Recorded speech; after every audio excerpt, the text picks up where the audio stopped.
Hi, good afternoon. This is Fox Triple Eight. I'm teaching you guys how to do AGA Boolean texturing workflow from Maya to 3D code and then back to Maya and then exporting it on Unity.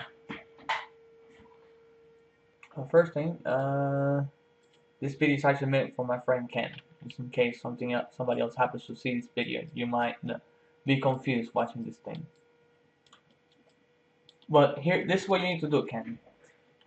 When you just have your setup right here in Maya, you just have all you do is just put it in here. And then after you do that, for example, I got this boolean, which is the bar. So I'm gonna go ahead and make it so I'm able to click on it. And then if I move this back, right now I'm gonna only work on this here with the floor. So the floor, I just need to first transformations, and then I can just click on the floor and this guy, and just go to mesh and combine. Delete the history. Now if I move it, I need to center pivot. If I move it, it'll be like this. See?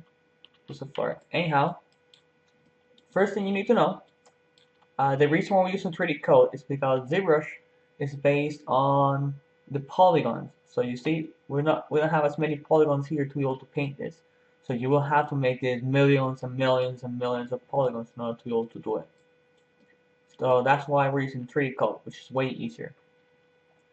Uh, Now to get ready, you just go create UVs and then go to automatic mapping and then click on this thing right here. Go ahead, click on edit and then reset. And if you scroll down, this is the settings you need to have. Just go stretch to square, and then just go to shape, and then in here, just do 1024, bring it all the way to the left, and then project.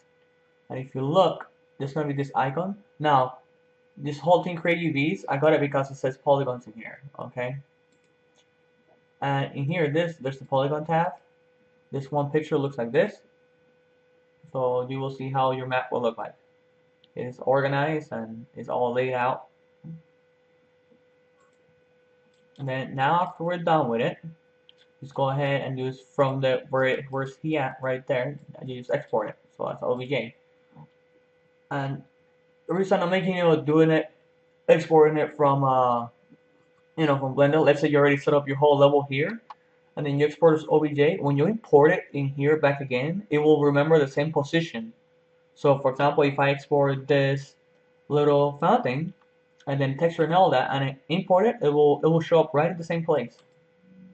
So that's a pretty sick thing. So file and then export selection.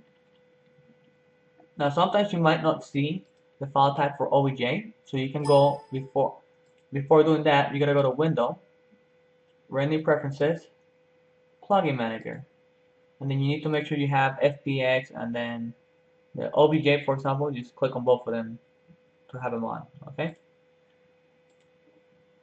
And then I did make an empty folder, which I call crash site. I go to desktop, I call that crash site, and inside this folder, I'm just gonna go ahead and make another folder, and then just call it bar, because all the textures will show up in there. And then in here on the OBJ, just have everything on. So I'm just gonna call my guy bar, and then there you go. So I'm gonna go ahead and then save this and minimize it. So if I go on my little folder crash site, in my case it brought different things. So I only want the MTL. I mean the OBJ. So I'm just gonna bring the OBJ, bring it back. Fuck, I'm just gonna drag it back into that folder, and then the other random crap, just take that out. So I only have just that. Now I can go on 3D codes, and then in reality in here will look different. I just made my own folder. So I'll just leave it default. This is how it will look like. So go to File, Import, Model per Pixel Painting.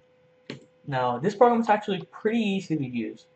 Let me see, I'm trying to find this thing.